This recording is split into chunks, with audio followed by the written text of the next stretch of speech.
Our story begins in the brooding heart of Transylvania, where shadows stretch longer than the days, and silence carries the weight of ancient curses. A place shrouded in whispers, where even the wind dares not disturb the sleeping dead. My team, battle-hardened mercenaries with nerves forged in war, was summoned to Bran, a province nestled deep within Romania's haunted landscape. Our mission: to uncover the truth behind the inexplicable vanishings of Romanian national police officers sent weeks prior to investigate the foreboding ruins of Castle Brawn. That fortress, crumbling yet defiant, looms over the land like a scar. They call it the domain of Master Brawn, but old tongues know it by a far darker name: the final stronghold of Vladimir Draul, the Impaler. His legend is carved into the stone itself.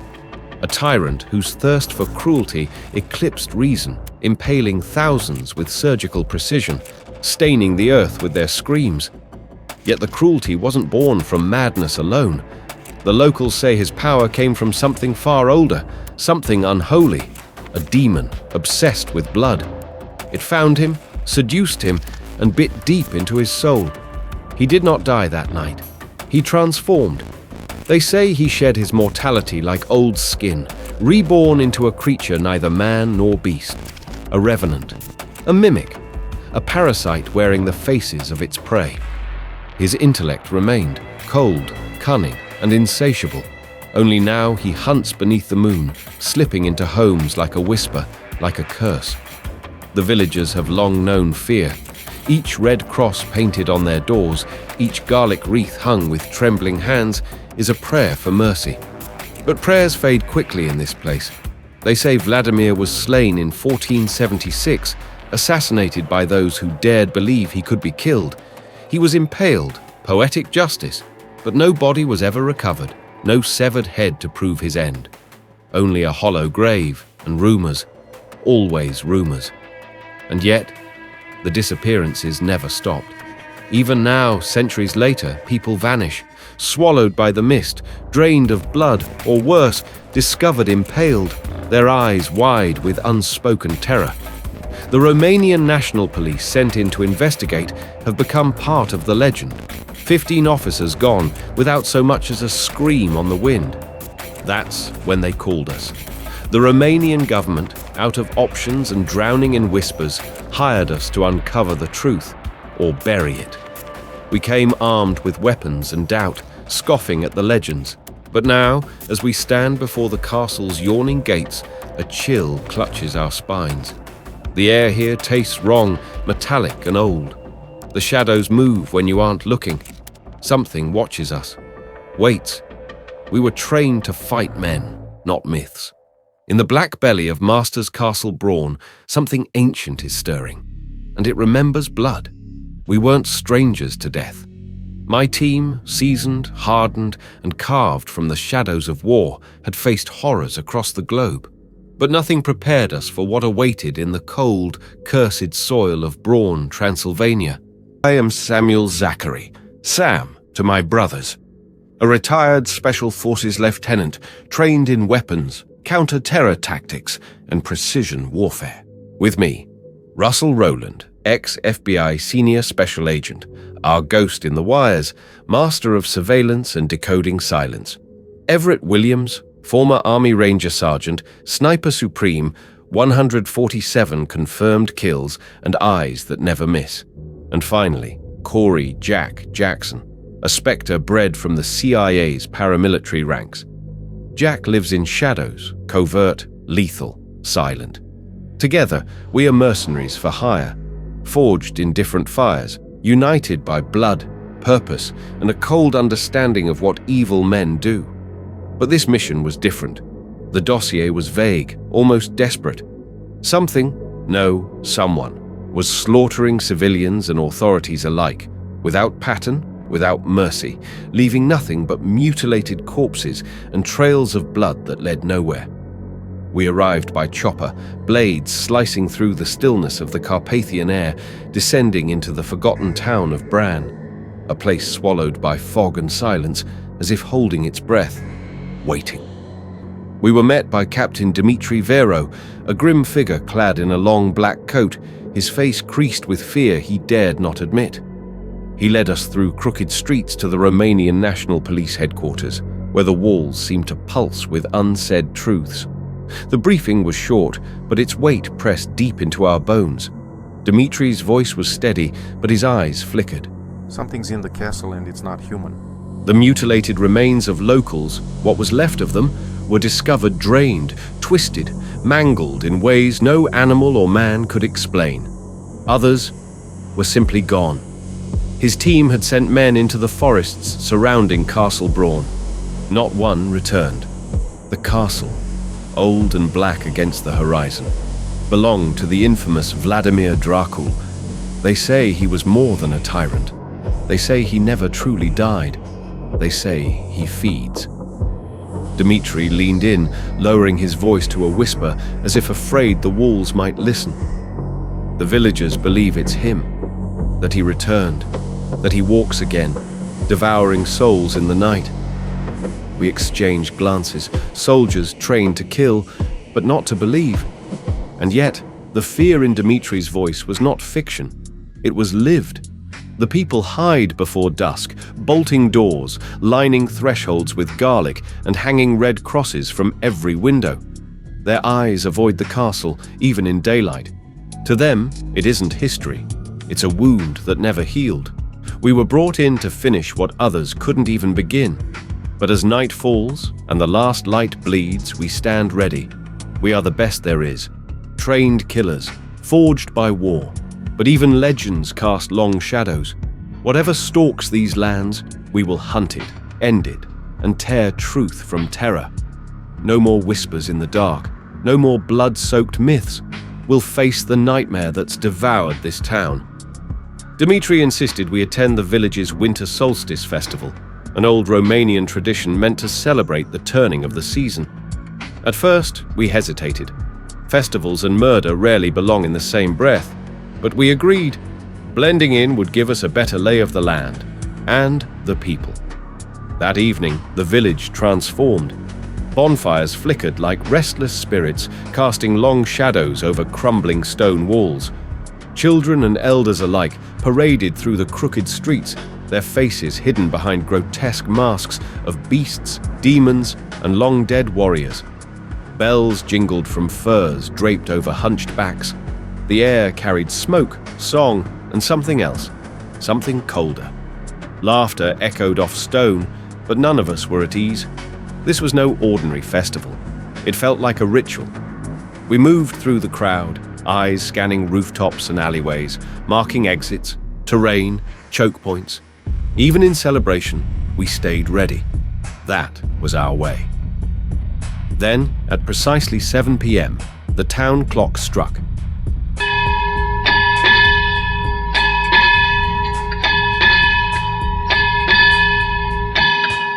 The revelry froze. Masks stopped dancing. Music died mid-note. Laughter curdled into silence. A chill rolled through the streets like a living thing. Without a word, villagers began scattering. Stalls slammed shut. Candles were snuffed. Doors locked. Curtains drawn. Within moments, the lively streets turned into a ghost town. Only the wind remained, low, moaning, almost like breath on the back of the neck. Dmitri stood beside us, his face pale, jaw tight. He said quietly, eyes fixed on the looming castle that watched us from the hills like a sentinel carved from nightmare. This is the hour of fear. Once the clock rings, no one stays outside. Why? Come on, Dmitri. I don't believe in ghost stories. You may not believe, Sam, but I do. And his hour has begun. He looked at me, his voice hollow. I asked, though I already knew the answer. And with that, the last door closed, and the darkness crept in. The festivities are over, gentlemen. As you can see, the villagers won't risk staying out after nightfall. I see that, Dmitri. Russ, move ahead. Set up perimeter and comms. The rest of us will grab our gear and start the ascent. Radios on, everyone. Sam, I'll need about an hour to lock down the perimeter around the castle. Roger that, Russ. We'll hold position until you give the green light. Russ broke off from the group, vanishing into the tree line as he began his silent approach toward the castle. Shadows swallowed him whole. The rest of us moved quickly, securing our gear with methodical precision. Each click of a strap, each chambered round, echoed louder than it should have, like the forest itself was holding its breath. Dmitri took point, his face drawn tight with a mix of fear and duty. He knew these woods, but even he tread cautiously, like the ground beneath us might rise and swallow us whole.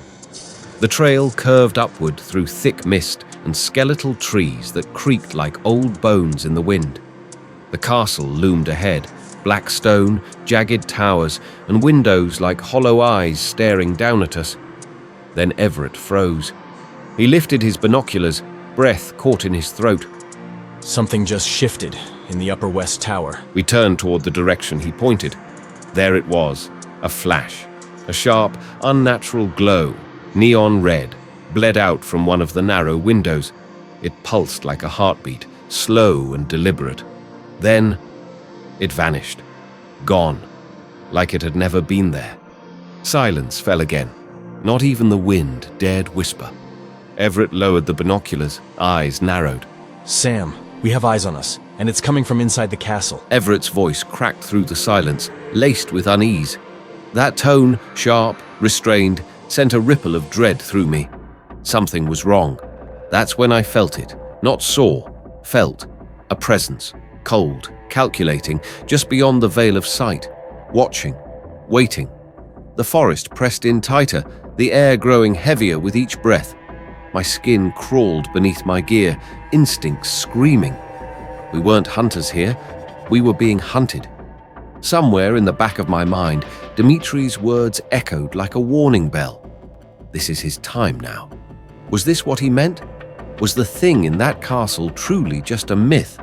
Or had we stepped into something far older and far more real than legend ever dared to admit? Jack's voice crackled through the comms, sharp and urgent. Russ, watch your back. Something's moving up there. His tone cut through the cold like a blade. Whatever Everett saw, it wasn't normal. Dmitri led us through the winding forest trail, branches clawing at our gear as we pushed forward. The castle loomed larger with every step, a black silhouette swallowing the fading light. We picked up our pace, instincts sharpening. Something wasn't right. Russ came back over the radio, calm as ever. Don't worry, I've got it handled. Russ still sounded too confident, too still. Dmitri's voice followed, taut with concern. Not go any closer, Russ. Not until we regroup. Copy that. There was a beat of silence, but I knew him better than that. Russ wasn't the waiting type. Fear never found a home in him, not in war, not in death. And that's what scared me most. Sam, I've got this. No visual. Push him forward to the entrance. Russ, come on, man. Hold your position. That's an order. We are almost to your location. No answer. Just static and the faint howl of wind against the castle walls. My stomach twisted as he moved, intuition filling my mind. Whatever was watching us knew it too. We waited, but the radio remained dead. The silence felt unnatural.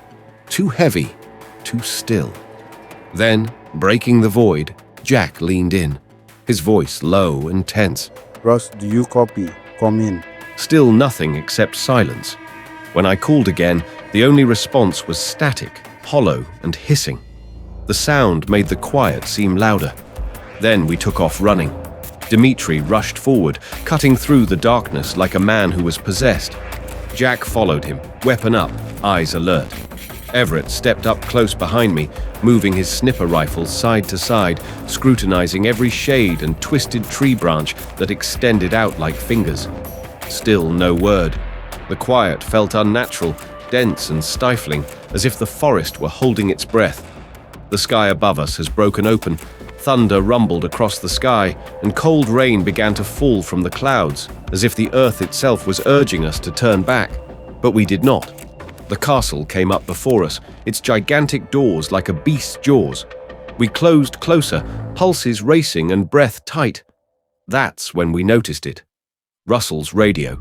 Lying in the ground beside the castle entrance, its light flickering, faintly abandoned. I felt a chill crawl up my spine. There is no indication of him. No sound. It's just rain and despair. Then, movement. A shadow came from the far side of the castle wall, rusky, soaked, quiet, with faraway eyes, as if he'd stepped out of a dream or a nightmare. I felt something wasn't right. Sorry, guys. I left my radio, stepped around the corner to use the restroom. I was just about to call back. Man, we rushed up here looking for you, Russ. I couldn't hold it, Jack. But the castle looks abandoned. I didn't see a thing. Everyone regroup and move into the castle now, before the storm hits. Following the unsettling incident with Russ, Dmitri quietly directed us forward. The large doors opened with a loud groan, and the sound resonated ominously. We entered, maintaining our weapons in readiness and remaining alert. Behind us, a storm-intensified wind howling and rain striking against the stone structure. It seemed as though the environment itself resisted our entry. Inside, the castle was enveloped in shadows. The air felt dense, filled with historical silence and sorrow. Each step produced an echo through the vacant corridors, with every noise from our boots resembling quiet whispers. The deteriorating walls appeared to be observant of our presence. This place was not merely a ruin, it was akin to a tomb. Although abandoned by time, it exhibited a semblance of life. The entity that haunted it, thriving on the silence, was now active, anticipating. The castle swallowed us whole. Its darkness was complete, thick and suffocating, as if the very walls exhaled centuries of despair. The air reeked of damp stone and something older, something decayed. We needed to move quickly, but carefully. To cover more ground, we made the call to split into 2 teams, a decision that felt heavier than it should have. Team 1, Dmitri, Everett, and me.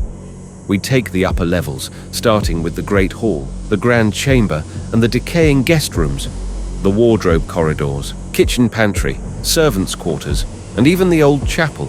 All would be searched, every shadow, every breath of cold air. Team 2, Jack and Russ.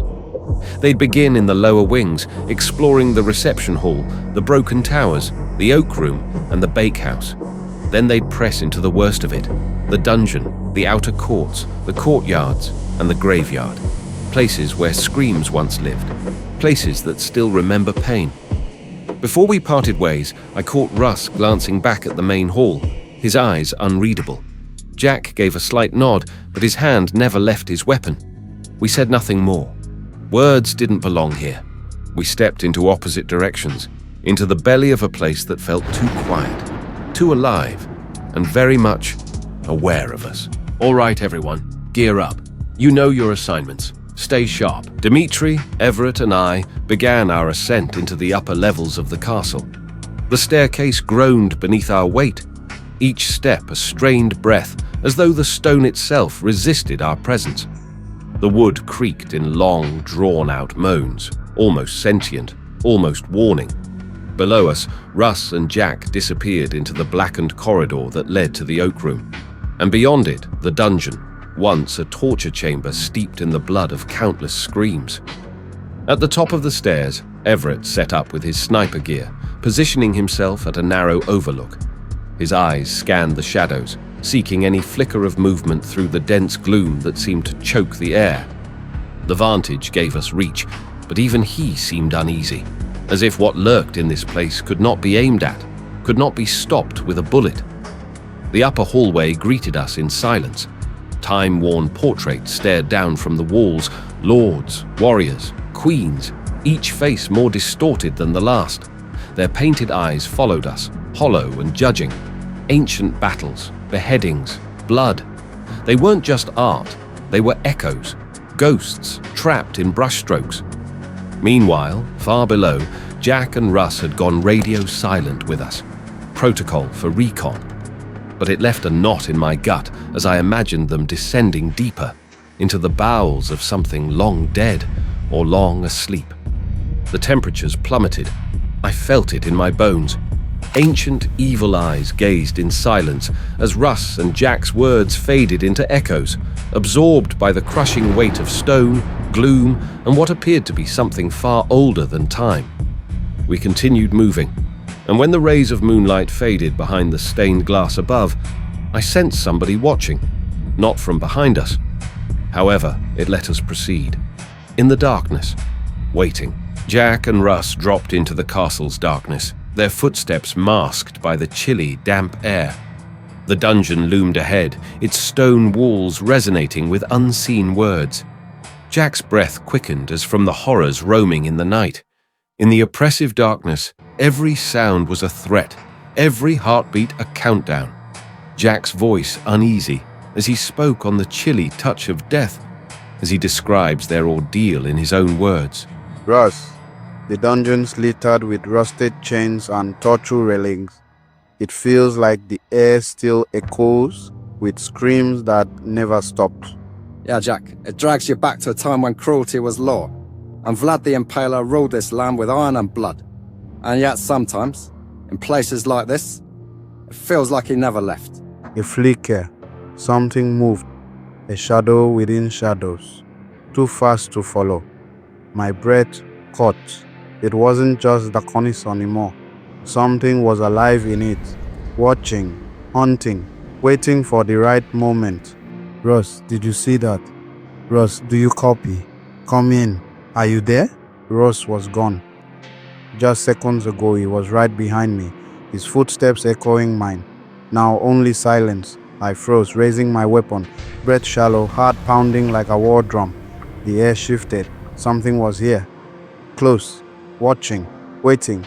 I crept forward, the flashlight trembling in my grip, its beam cutting through the dungeon's suffocating black. The ancient stone swallowed sound. Shadows danced, slithered. I wasn't alone. The presence wasn't just near, it was everywhere. A dark force gliding along the walls, unseen but felt in my bones. It moved with impossible speed, precise and silent, like a predator playing with its prey. I was the mouse now, lost in a maze of horror. I had to find Russ. Before whatever this thing was decided, I was next.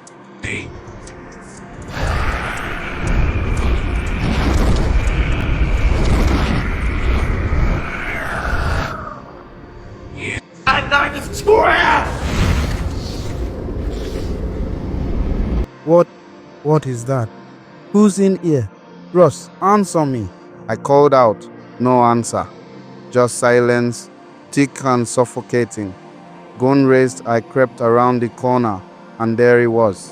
Russ, slumped over, lifeless. His skin ghost pale, drained as if something had siphoned the very blood from his veins. My breath hitched. I grabbed the radio, fingers trembling, heart pounding like it was trying to escape my chest. Guys, something's down here. Russ is dead. Whatever did this, it's still here with me.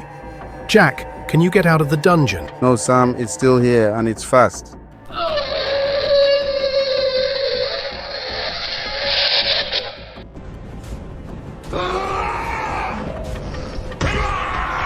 Jack, hold on. We're coming for you.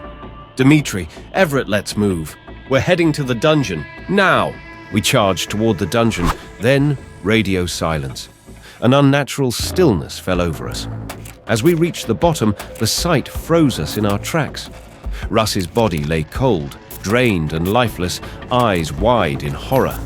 Weapons raised, hearts pounding, we moved in slow, deliberate steps. Whatever did this was still nearby, lurking in the shadows. Jack, answer me, where are you? Sam, he's over here. He's unconscious. My thoughts spiraled, heartbeat hammering in my ears. Everett dropped to one knee, rifle locked on the darkness ahead. Shadows flickered across the stone walls, too quiet, too still. We had no idea if the thing that drained Russ was still lurking nearby, watching us, waiting. Every breath felt like bait. The dungeon reeked of death and something far worse. Jack lay crumpled on the cold stone floor, drenched in sweat, his body trembling, unconscious but breathing. I dropped to my knees, shaking him, calling his name through clenched fear. His eyes fluttered open, wild, glassy, lost. Dimitri swept the shadows with his weapon, searching the black for whatever had struck, but the silence was thick, oppressive. Whatever it was, it moved like a ghost, fast, invisible, merciless. No sign, Sam, and it's already gone. I didn't see a damn thing either. Dmitri expressed his concerns in a serious manner. Everett, observing from a higher vantage point, concurred with Dmitri's assessment. The air was heavy with the stench of something ancient. Wrong. Then Jack stirred again, blinking into the gloom, still dazed. His lips parted, voice hoarse, trembling as if every word carried weight. I saw it, and it was not human. Whatever it was, it moved quickly. It took Ross as I glimpsed at gleaming fangs, but everything else was lost in the darkness. Jack's voice trembled as he spoke, still dazed, his breath shallow, his skin slick with sweat. But there was a fire in his eyes now, a quiet rage burning beneath the fear. We had no choice but to pull ourselves together. Whatever haunted these halls had already claimed one of us. It wouldn't take another. Jack steadied himself, gripping his rifle tight. Dmitri and Everett stood at the ready, eyes scanning the dark, fingers curled on their triggers. The silence in the air felt unnatural, as if the castle itself were holding its breath. Then, faint, a sound. A whisper of movement echoing from the graveyard corridor just beyond the dungeon wall. We moved like shadows. Jack and Everett crept forward, weapons raised, hearts pounding loud enough to betray us. Dmitri and I lingered just behind, ready to cut off whatever might charge from the dark. The plan was simple. Draw it out, if it could be drawn. The hallway stretched endlessly ahead, swallowed by gloom. The deeper we went, the colder it became, like the castle's bones had never let go of the dead it once entombed. Then we heard it again. A low scrape, a breath, something shifting just beyond sight. Every instinct screamed, "Run!" But we didn't. We pressed on, and the darkness pressed back. The shadows writhed and twisted through the darkness, every groan of the castle and flutter of unseen wings filling the air with dread. Then Jack bolted, wild-eyed, frenzied, his movements too fast, too unnatural. He didn't look human anymore.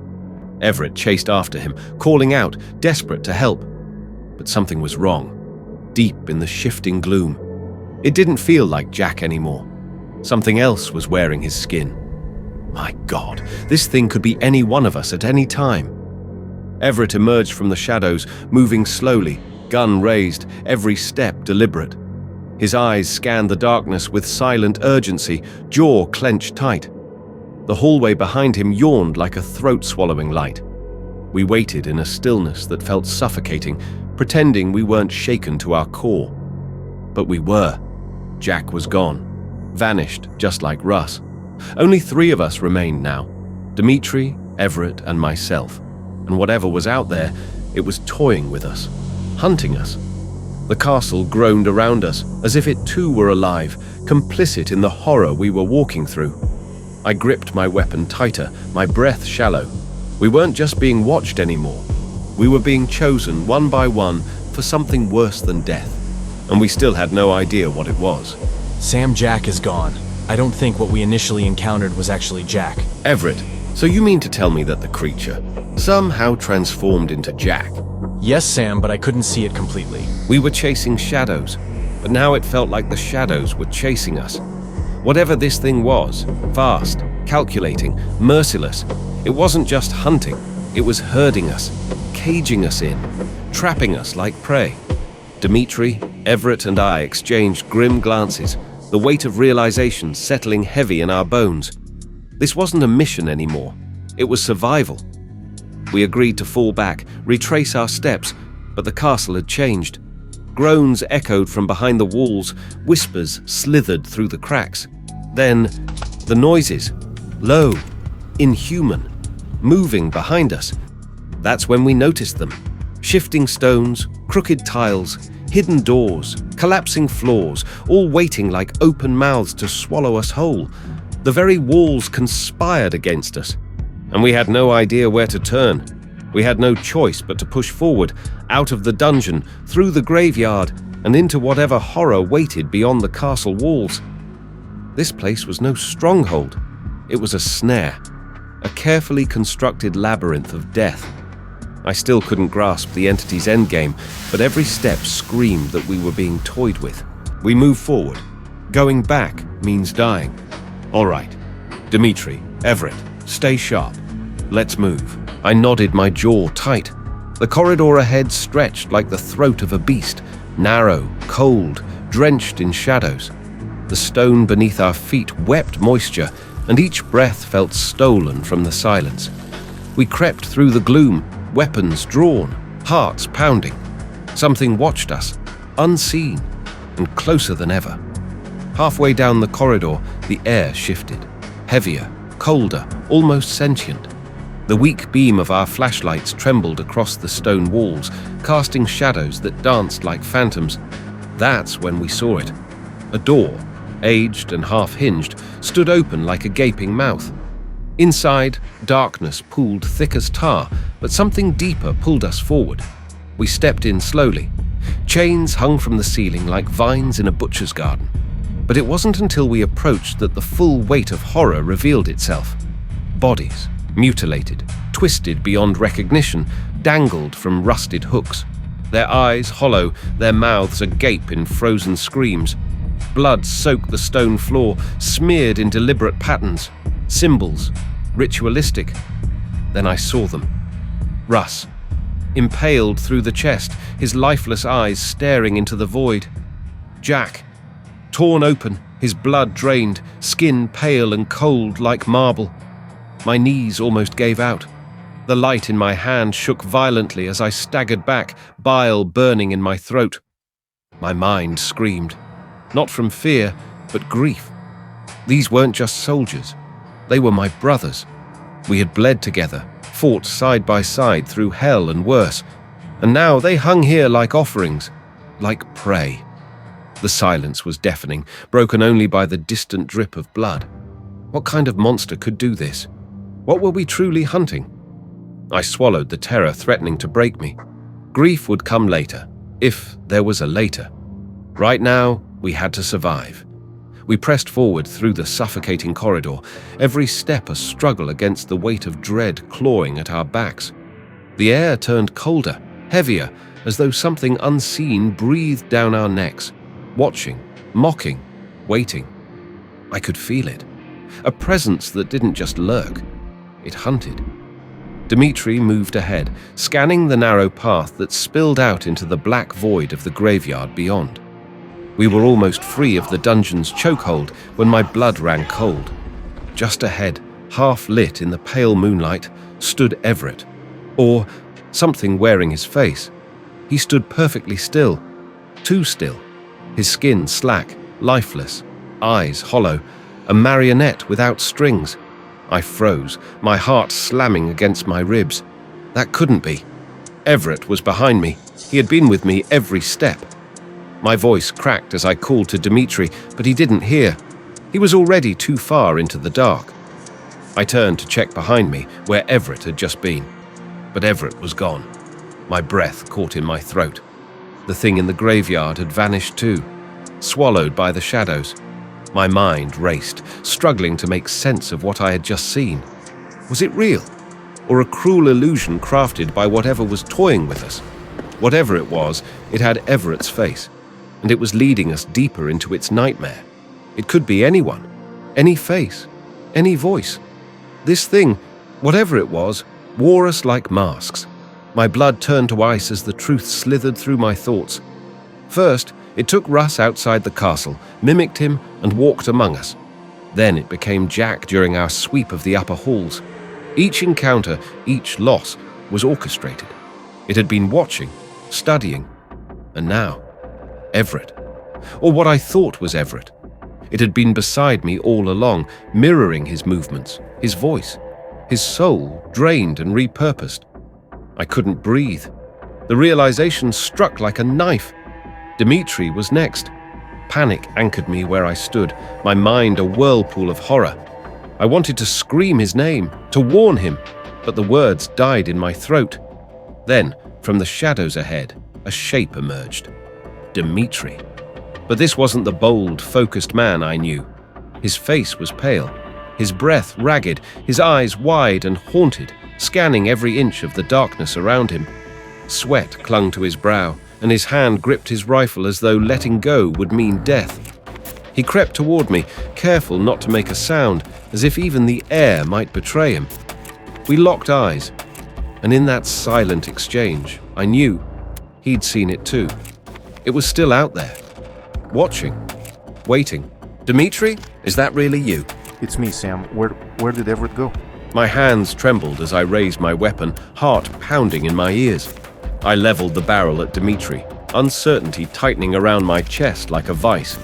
If he moved wrong, if he wasn't who he claimed, I was ready to pull the trigger. Then, without warning, Everett lunged from behind, striking the gun from my grip and sending me crashing to the cold, unforgiving stone. Dmitri didn't flinch. He didn't move at all. At first, I thought it was fear that froze him in place. But then, he bowed. A slow, deliberate motion, head lowered in reverence. And standing behind me, wearing Everett's face like a grotesque mask, was the thing, the imposter. It spoke in Everett's voice, but the sound was wrong. Too deep, too hollow, too ancient, and my blood ran cold. "You've done well, Dmitri, my loyal servant." Yes, Master, I've obeyed your will. I beg of you to grant me the immortality and power you promised. It called itself Draul. The name alone curdled the air around it. From beneath its tattered cloak, it extended a golden flask, glimmering faintly in the torchlight. Inside swirled a black, viscous fluid, its own blood freshly drawn from the slit it carved across a talon-like finger. The scent of it was ancient, heavy with centuries of death and dominion. I saw Dmitri stiffen beside me, rage seething in the tension of his jaw. This was supposed to be his reward, the promise, the price of betrayal. But now, Draul had turned to me. "You must choose of your own will," it said, voice like smoke over shattered glass. "No oath forged in fear will bind you to me. Drink and become more than human, ruler of men, bound by nothing but your own desire. I offer you eternity." Its words slithered into my thoughts, seductive and corrosive. Visions flickered, untold riches, thrones crumbling beneath my feet, armies kneeling at the mention of my name, the power to remake the world, or burn it. But then came other visions, Russ, pale and drained, Jack, torn from the shadows, Everett, deceived, my team, my brothers. God, no. With every fiber of my soul burning, I struck the flask from its hand. The golden vessel clattered to the stone floor, shattering into pieces. The black ichor seeped out like oil, hissing where it touched the cold ground. Dracul's eyes narrowed, not in rage, but in amusement. Dmitri recoiled, betrayed by the very monster he served. "I offer you eternity, Samuel. I had hoped you'd kneel in allegiance, but since you won't, I shall shatter your will myself." "I'd rather die with my humanity than live under your darkness."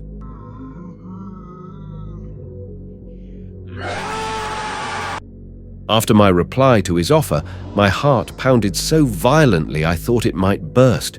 The silence that followed felt colder than death itself, swallowing every sound in the dungeon. Then, in a blur of unnatural speed, Dracul's cold, clawed hands wrapped around me like iron shackles.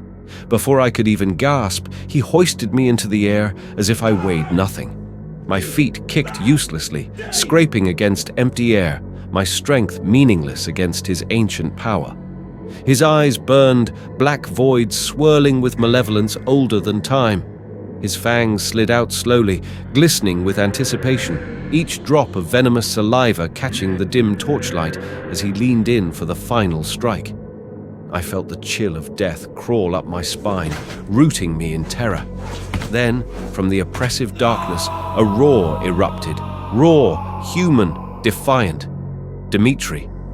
Fueled by a fury I never thought he possessed, Dmitri raised his rifle and pulled the trigger.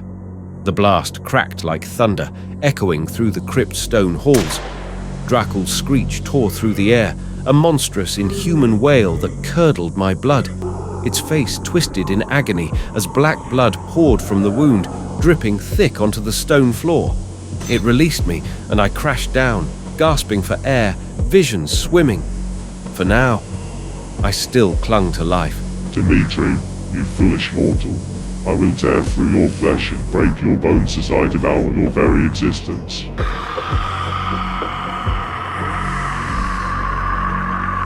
Draul lunged at Dimitri with terrifying speed, claws outstretched, rage boiling in its shriek. In that split second, I scrambled for my weapon, pain slicing through my body. With trembling hands, I aimed upward and fired, shattering the towering stained glass window that loomed above like a forgotten eye of God. Sunlight poured through the jagged hole, golden and merciless. The beams struck the creature mid-charge, its flesh searing on contact. Smoke hissed from its skin, the stench of burning death filling the dungeon. Draul howled, a sound so guttural and ancient it shook the marrow in my bones. Writhing, it recoiled into the shadows, shrieking as it vanished into the blackness. Coughing, bloodied, I dragged myself toward the graveyard, the cold earth scraping beneath me. The sun hung high, my only salvation. Behind me, Dimitri scrambled to follow, his hand reaching for freedom. But it was too late.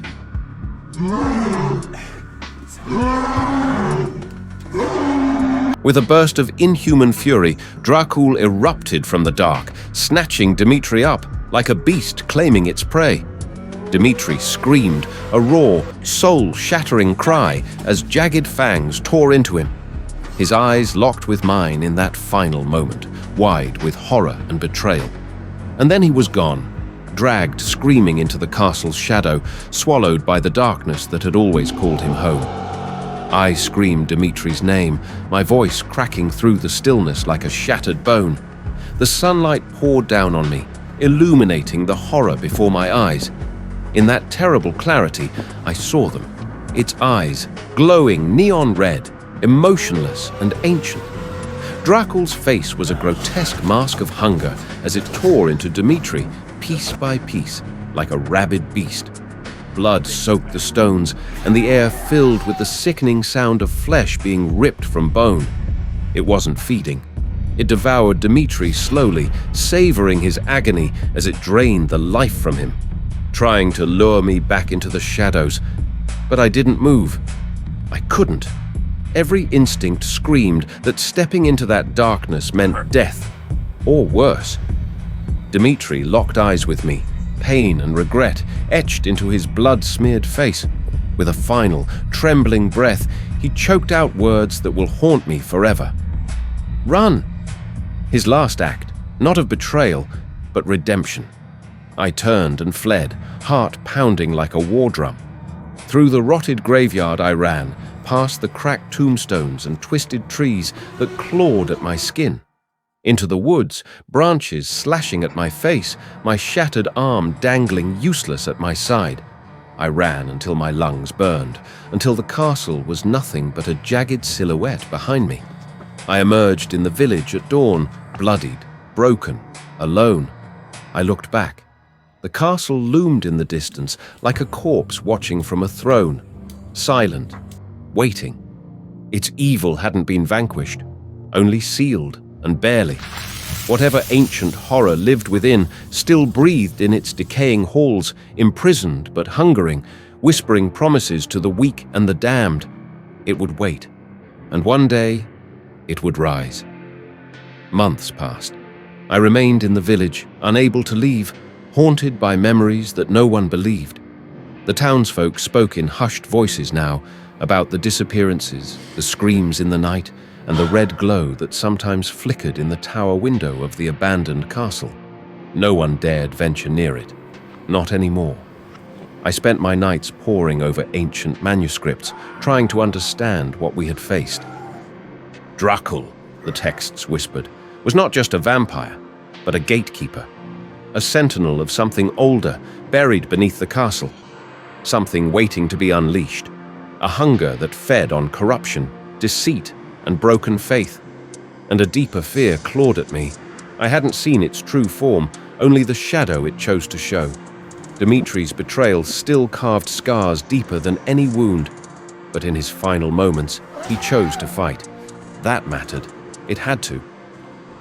I often stood at the forest's edge, staring toward the castle, feeling its eyes watching me through the trees. The villagers said it was cursed ground. That time didn't pass the same way there. Some claimed to hear voices calling their names at night. Others dreamt of blood, chains, and fangs. I knew better. It wasn't over. The castle wasn't just a tomb.